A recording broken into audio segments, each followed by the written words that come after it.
You guys want to look. You're scared. You want it to be easy. You want it to be easy. It's like, oh, fucking, drop ship this and that, and fuck, put it on somebody else's platform, and then use somebody else's software, and then use this and that. And that's nice. It's like, but it's like a short-term hustle. It's like a penny stock hustle, man. A lot of guys teaching It's this like shit online. it is. They're full of shit. No, we know these guys. A lot of these guys are full of shit. The more fucking deep moats you have.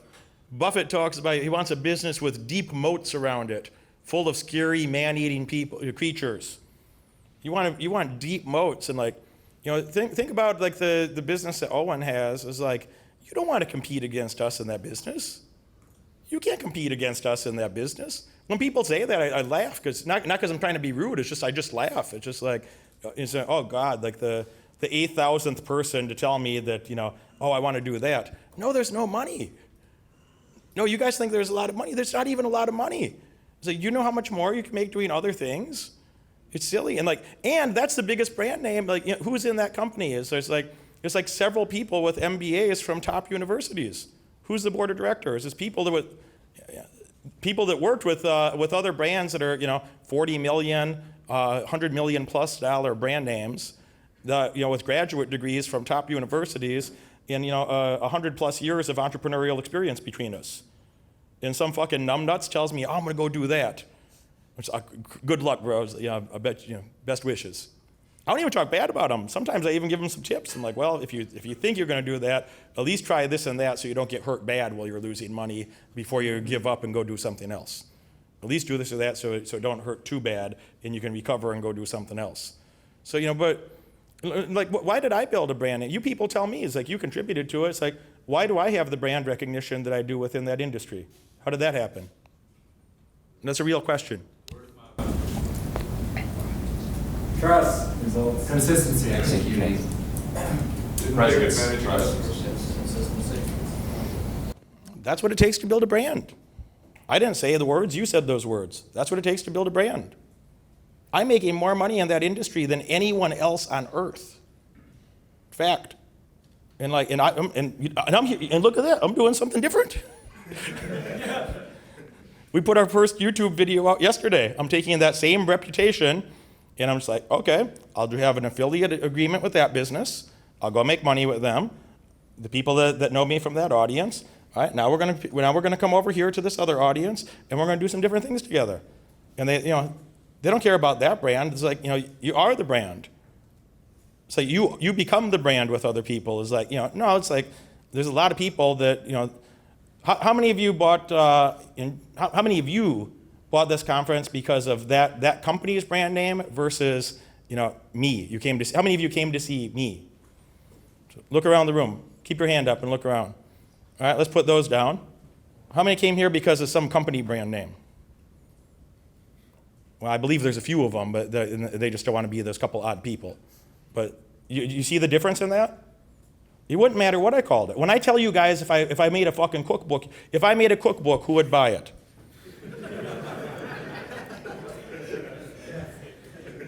What we cooking though? Yeah. What we cooking? I don't know. It could be no. I don't know. It's another conversation. Sprinkle some diamonds on it. That's another conversation. It's like, you understand that? No, does that make your point about the brand name? It's like when he said earlier that who are you? He's not even being rude. He's just like, who are you? Why does when I say who the fuck cares? It's like, no, but you really have to answer those questions. Now that don't mean, now you're 22, homie, so I'm not being disrespectful to you, and I don't want to shit on your hopes or dreams or your hobby.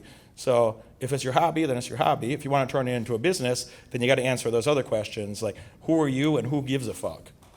Who gives a fuck?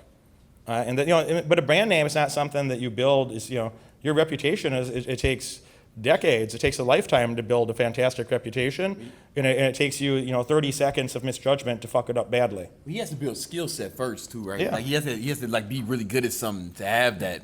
He's working on that part. Yeah, he's working on it, and that's cool. He's working on that part. What cool. else? I wanted to ask you how you managed to get these celebrity clients from the air, basically. How do you tap into that market of celebrities and things like that? It's a great question. First of all, I've been doing it for 13 years. I'm 30. I'm going to be 34 soon. So I've been doing this since I was about 20, and word of mouth, you've heard it, you know, I don't know if you've ever heard of the Diamond District. It's on 47th Street between 5th and 6th Avenue.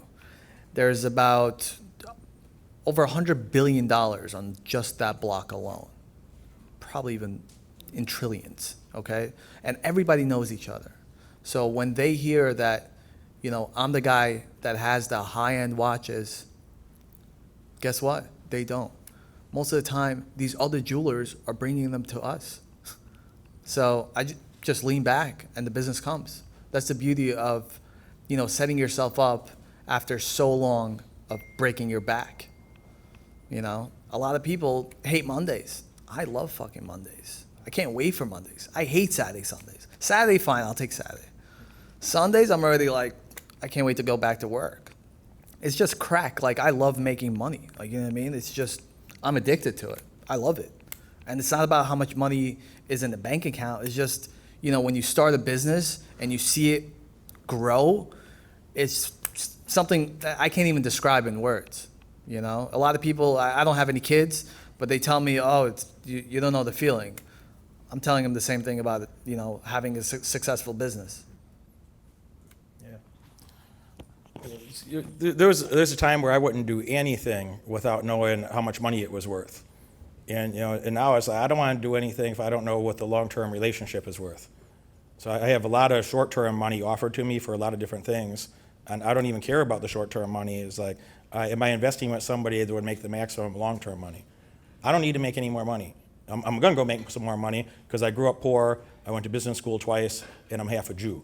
So there's a confluence of circumstance there that made it necessitates, it's like in my DNA and in my training and so on, that I'm going to go find some more money. And, you know, but what I really think about is like, who are the people that I want to be around long term that we can go accomplish some dope shit together? Like, who do I want to work with? There's going to be more money. I literally don't have to do anything. It's like, I can make more money in passive income, doing just about nothing. Then, you know, if you gave money to a fucking private equity firm, who's a finance nerd here? It's like, so when I say you triple your money over a decade, is that true?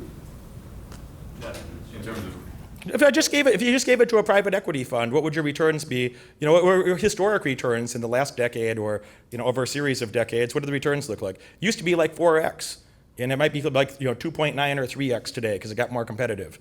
Is that fair?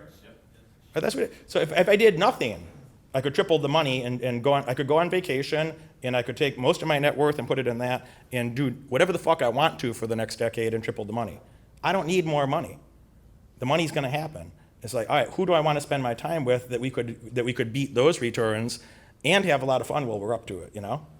And like that's what you people need to be thinking about, and especially you two, especially you and your husband, is like you guys have a special situation that most people just don't have. And it has to be like that. It's like you got a great relationship together, you got a very nice life together. It's like, you know, who are the other people that you want to be a part of that? And that's why I talked to you for so long and so, you know, intensely about the importance of screening. Is like, don't let people come and corrupt the beauty. Don't let anybody in there to corrupt it. Just fuck them. If they don't want to behave that way, if it ain't the right person, it's like the relationship's worth more than the short-term money.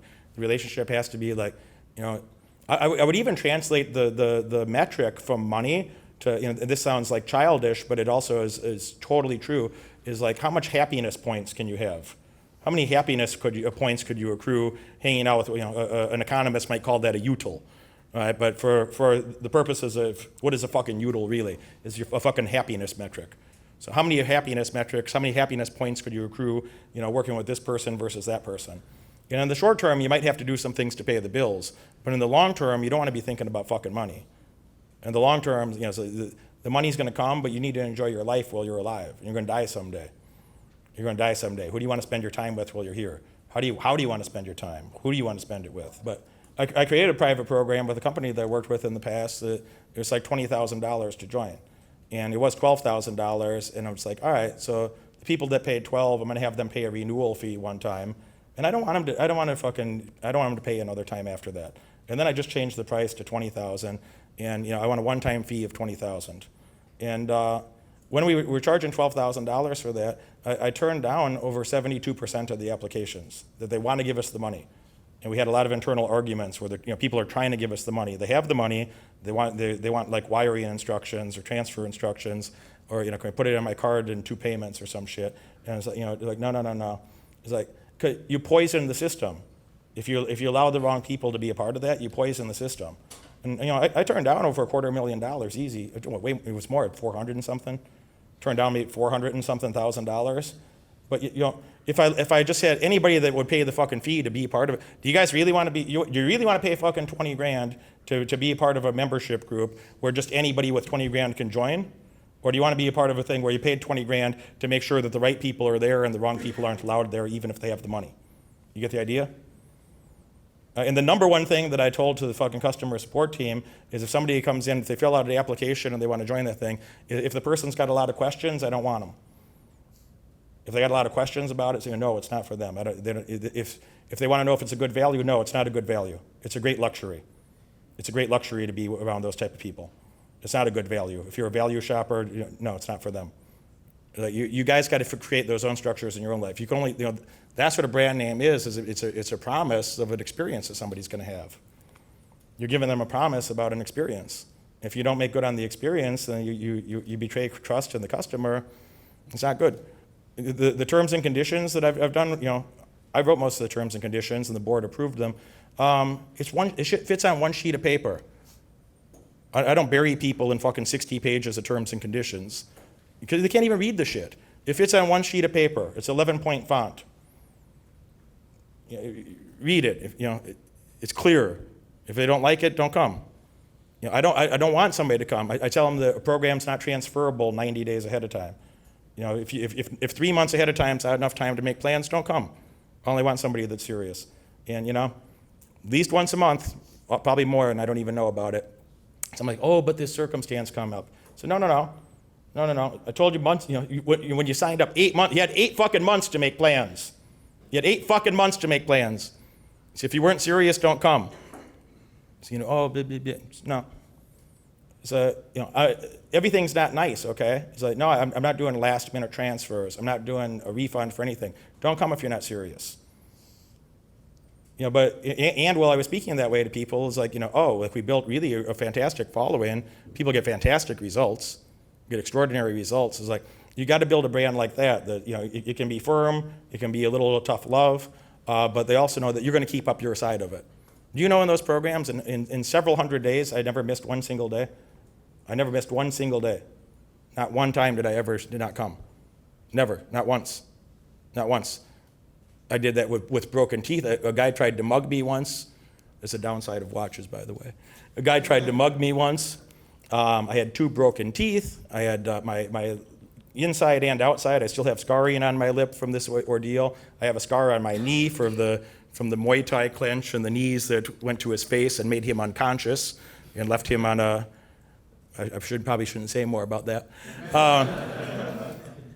And I showed up limping with it. It took about 10 and a half months for my ankle to heal because I twisted my ankle badly in the mix of this. It took about 10 and a half months for that to heal. I still showed up the next day with 2 broken teeth, with a swollen face, and a very painful ankle. So I've done those programs with headaches. I've done the programs with fevers. I've puked 3 minutes before I got in the elevator and went to the program. But I never missed a day.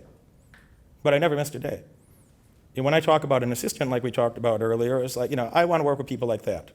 But you can't have aspirations like that if you're not going to live that way yourself. If you're not willing to be that type of person, you're not going to be around those type of people. And I know some of you are extraordinary, tough people in your own right as well, so I'm not saying that in any competitive way at all. I know some of you are the same type of people. That's why we're all fucking here.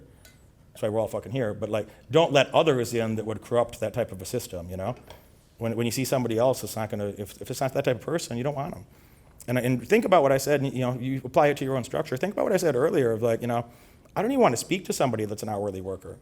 There's some people that are an hourly worker. I want to speak to somebody that our incentives are in alignment and they're going to manage everybody else. I don't even need to know those people's names. No disrespect to them. I appreciate their contribution. If they weren't making a good contribution, they wouldn't be there. But it's not the people that I'm supposed to be spending my social time with, You want to spend your social time with other people that are like you. Derek Moneyberg here. We're closing down applications and enrollment for my stock market mentoring program. This program is definitely not for everyone. What I've created is an in-depth masterclass on everything you need to know to build real wealth in the stock market. Inside the course, I'm going to be covering stock picking, research fundamentals, futures, options, charts, leverage, foreign exchange, commodities, crypto and other alternative currencies, day trading, and more. This is not a course for dabblers. Many have compared my courses to their MBA level graduate coursework. And if you are currently willing and able to dedicate 10 plus hours of your time and focus every week to something that intense, I urge you, do not apply. This course is going to be dense and comprehensive.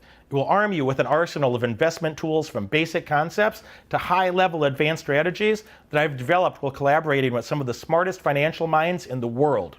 For those who are accepted into the program and dedicate themselves to learning and internalizing the content, they'll graduate with a much more comprehensive understanding of how to navigate and win in any market or economic climate. So if you think you have what it takes and you want to join us on this 8-week journey, click that link, apply, and if you are well qualified, a member of my team will reach out for your interview. Do not procrastinate. Apply now because enrollment closes soon.